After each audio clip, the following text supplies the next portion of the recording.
Hindi na sana ako magti-TikTok eh. Bakit? Kaso, kawawa naman yung mga may crush sa akin. Hindi na ako makikita. Bahala ka sa buhay mo.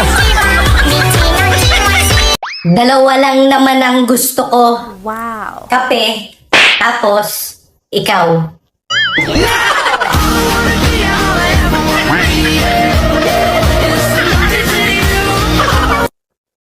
Aanhin mo ang April Fools kung sa March pa lang niloloko ka na.